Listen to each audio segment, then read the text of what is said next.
వీడు బతుకున్నాడో లేదో తెలీదు. చనిపోతే పోలీస్ కేసులో మనం ఇరుక్కుంటా వదినా. వదిలేసామని మీ అన్నయ్యకి తెలిస్తే ఏం జరుగుతుందో తెలుసా? ఇతను బ్రతకాలి. బ్రతకడం చాలా ఇంపార్టెంట్. ముందు హాస్పిటల్కి తీసుకెళ్దాం పద. మనం ఇక్కడి నుంచి వెళ్ళిపోదాం రావద్దునా. వెళ్ళిపోదాం రావద్దునా. అయ్యో, నా మాట వింటావా వినవా? సాయం పట్టు పట్టు.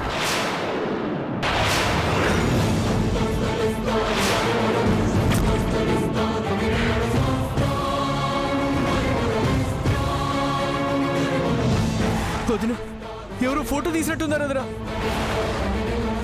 ఎవరు ఉన్నట్టున్నారు వదినా. దొంగచాటుగా మనల్ని ఎవరు అబ్జర్వ్ చేస్తున్నట్టున్నారు. వెళ్ళిపోదాం రావద్దునా. అబ్బా, ఇక్కడ ఎవరు లేరు నాని. ముందే తన్ని హాస్పిటల్కి తీసుకెళ్దాం. సాయం పట్టు త్వరగా.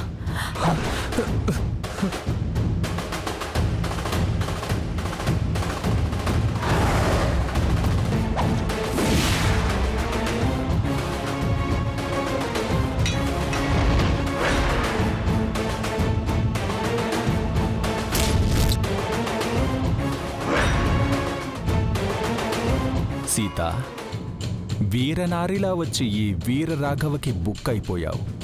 వీడొక్కడే అనుకుంటే నువ్వు కూడా వచ్చి ఇరుక్కుపోయావు. డబుల్ ధమాకా అంటే ఇదే.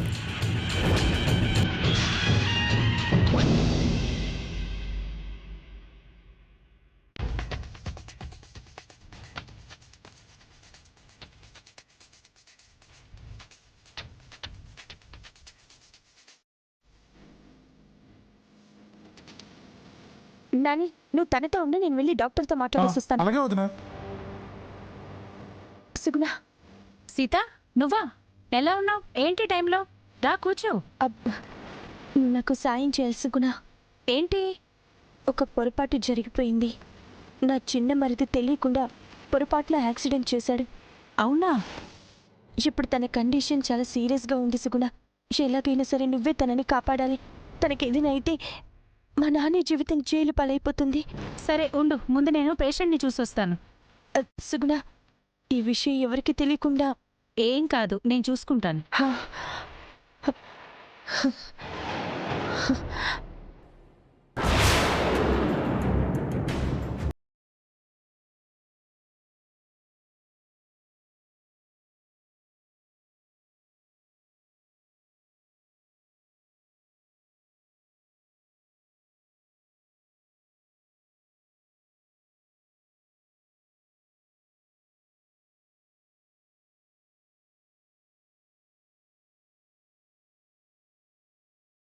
పేషెంట్ కండిషన్ ఎలా ఉంది?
కాదు నాని. అయ్యో నాని, ఏం కాదు. లేదు వదినా, నన్నెవరు కాపాడలేరు. నేను జైలుకి వెళ్ళిపోవాల్సిందే. అయ్యో ఏం కాదు నాని, నేను డాక్టర్తో మాట్లాడానుగా. డాక్టర్ నాకు బాగా తెలుసు. నువ్వేం టెన్షన్ పడుకో, ఏం కాదు. నువ్వు ధైర్యంగా ఉండు. ఒక నిమిషం ఉండు, డాక్టర్ వచ్చారు. సుగుణ ఎలా ఉంది తనకి? ప్రాణానికేమీ ప్రమాదం లేదు. తలకి బలమైన గాయం తగలడం వల్ల బ్లడ్ ఎక్కువ పోయింది. బ్లడ్ గ్రూప్ చెక్ చేసి బ్లడ్ అరేంజ్ చేయమని చెప్పాను. నువ్వేం టెన్షన్ పడక్కర్లేదు. పేషెంట్ని కొన్ని రోజులు అబ్జర్వేషన్లో ఉంచాలి. రిపోర్ట్స్ వచ్చిన తర్వాత ట్రీట్మెంట్ మొదలు పెట్టాలి.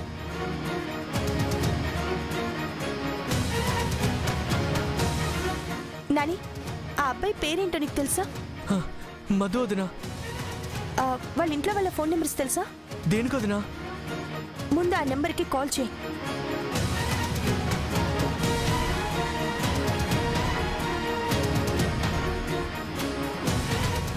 నాని, నీ సెల్ నుంచి కాదు, ల్యాండ్ లైన్ నుంచి చేయి.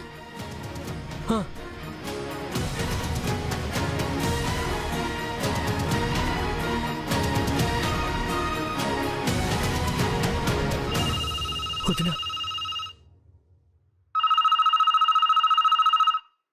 హలో, మధు మీ అబ్బాయా అండి? మీ అబ్బాయికి చిన్న యాక్సిడెంట్ జరిగింది. మీరేం కంగారు పడక్కర్లేదండి. ఏం ప్రమాదం లేదని డాక్టర్ గారు చెప్పారు. విజయ హాస్పిటల్లో ఉన్నాం. మీరు ఒకసారి ఇక్కడికి వస్తారా?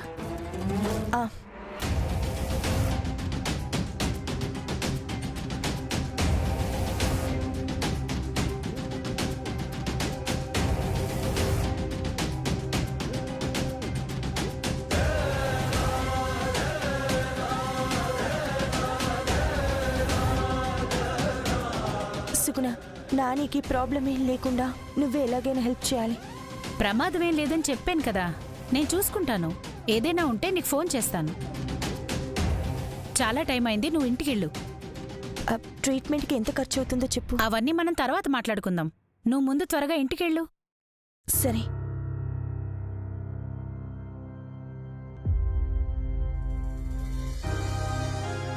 నాని, పద వెళ్దాం రా.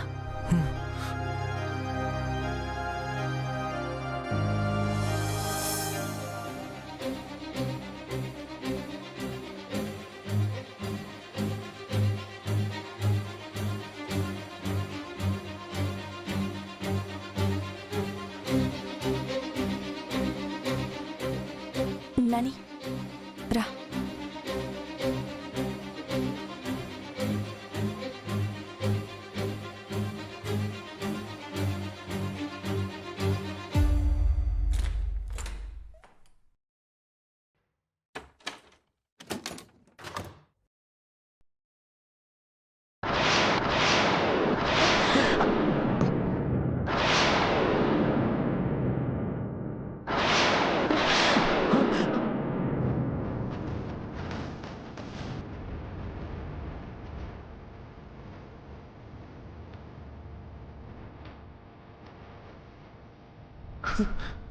వదినా, ఆ అన్నయ్యకి తెలిసిపోయి ఉంటుంది వదినా.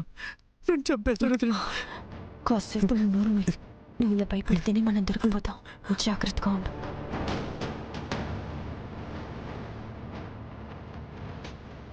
ఎక్కడికి వెళ్ళవరా నువ్వు?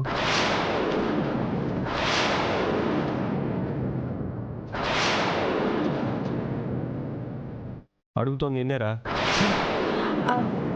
పార్టీకి వెళ్ళడం చెప్పాను కదండి. ఇప్పుడే వచ్చాడా? అవునండి. ఎరా, బుద్ధుందా నీకు? టైం ఎంత అవుతుందో తెలుసా? 1 గంట అయ్యింది. నువ్వు ఎప్పుడు వస్తావా అని మీ వదిన భోంచేయకుండా నిద్రపోకుండా ఇప్పటివరకు బయట నిలబడి ఉంది. టైంకి ఇంటికి రాకపోతే ఇంట్లో వాళ్ళు ఎదురు చూస్తుంటారు. ఏమైందని కంగారు పడుతూ ఉంటారన్న జ్ఞానం ఉందారా నీకు? రే, తప్పు చేసింది కాకుండా ఏడుపేంట్రా? మేమేం అనకుండా ఉండటానికి నటిస్తున్నావా? నాని, నేమనకండి. వచ్చేటప్పుడు బైక్ పంక్చర్ అయిందంట. రాత్రిపూట ఎవరు ఉండరు కదా, ఎక్కడో రిపేర్ చేయించుకుని వచ్చేసరికి రావడం కొంచెం లేట్ అయింది. వాడిని నువ్వు ఇలాగే సపోర్ట్ చేస్తూ ఉండు. నన్ను ఎవరూ ఏమీ అనరన్న ధైర్యంతో ఏదో ఒక రోజు పెద్ద తప్పే చేసి వస్తాడు. అప్పుడు అర్థమవుతుంది నీకు.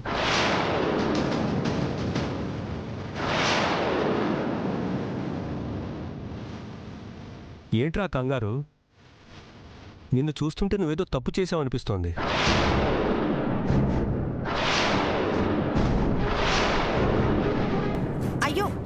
మీరుండండి. తను లేటుగా వచ్చినందుకు నేను తనని తిట్టాను, అందుకే అలా ఉన్నాడు. మళ్ళీ మీరు తిట్టాలా ఏంటి? వచ్చేసాడుగా, మీరు వెళ్ళి పడుకోండి. వెళ్ళండి. వాడక్కడ తిన్నాడో లేదో ముందేదైనా పెట్టు. అలాగే నాని, పద రా.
నేను కంగారు పడి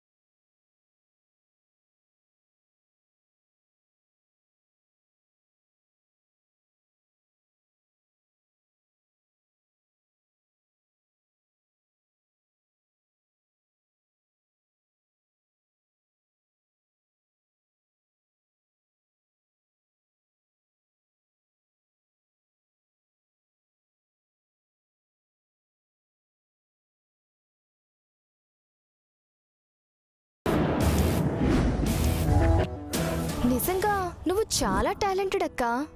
నీకు మేనేజింగ్ స్కిల్స్ ఉన్నాయి కాబట్టి నీకు తెలిసిన విషయాల్ని బావగారికి తెలియకుండా బాగా మేనేజ్ చేయగలుగుతున్నావు కదా? ఏం మాట్లాడుతున్నావు నువ్వు? నేను మాయ చేయడం ఏంటి, మేనేజ్ చేయడం ఏంటి? అదే అక్క, నీకు నీ భర్త రామరాజు గారి మీద ప్రేమ ఎక్కువ అనుకున్నాను, కానీ నీ మరుదుల్ని కూడా తల్లిలా చూసుకుంటున్నావు అంటున్నాను. చూడు సరస్వతి, ప్రేమ చూపించడానికి మాయ చేయడానికి చాలా తేడా ఉంది. మాయ అన్న పదం ఎందుకు వాడావో నాకు అర్థం కావడం లేదు. ఏదైనా మాట్లాడాలనుకుంటే డొంక తిరుగులు లేకుండా సూటిగా మాట్లాడు. నువ్వు మాయ చేస్తున్నావని నేను సూటిగానే అంటున్నానక్క. నేనలా ఎందుకంటున్నానో నీకు ఈ పాటికి అర్థమయ్యే ఉంటుంది కదా. అర్థం కానట్టు నటిస్తున్నావు. ఏం మాట్లాడుతున్నావు? నేను నటించడం ఏంటి? అయ్యో, అంత కోపం ఎందుకక్క? రాత్రి నువ్వేం ఘనకార్యం చేశావో చూశాను కాబట్టి అంటున్నాను.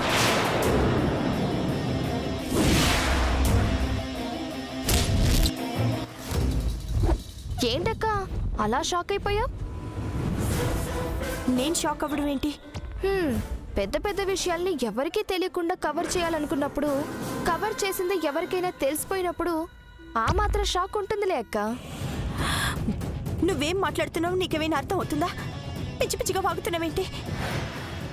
ఎవరైనా చెప్పింది విని మాట్లాడితే పిచ్చి అనుకోవచ్చు. నా కళ్ళతో చూసిన దాని గురించి మాట్లాడితే పిచ్చి అంటావేంటక్క? నీ మరిది నానిని కవర్ చేయడానికి రాత్రి నువ్వు చాలా కష్టపడ్డావక్క. రక్తం అంటిన షర్ట్ని తీసేయమని చెప్పడం, నువ్వు ఆ షర్ట్ని ఎవరు చూడకుండా దాచేయడం అన్నీ చూశానక్క. సైలెంట్ అయిపోయావేంటక్క? నాని షర్ట్కి రక్తం అవ్వడం ఏంటి? అది నేను దాచిపెట్టడం ఏంటి? ఏదైనా పిచ్చి కల కన్నావా ఏంటి? కళ్ళు మూసుకుని ఉంటే కల అవుతుంది, కళ్ళు తెరిచి చూసింది కల ఎలా అవుతుందక్క?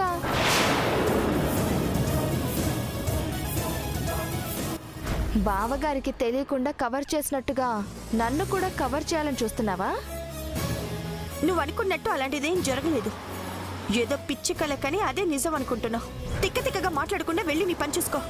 నువ్వు దాచిపెట్టిన రక్తం అంటిన షర్ట్ని నీకిప్పుడు చూపిస్తే నాకొచ్చింది కల కాదు అని నీకు అర్థమవుతుందనుకుంటా. షర్ట్ పెట్టిన కవర్ని నువ్వు ఎక్కడ దాచావో అక్కడి నుంచే నీకు తీసి చూపిస్తాను. అప్పుడు నువ్వు చెప్పింది అబద్ధమో నేను చెప్పింది అబద్ధమో నీకే తెలుస్తుంది. రాక రా, రా రా.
రాత్రి ఆ కవర్ని నువ్వు ఇక్కడే కదా పెట్టావు, లేదేంటి?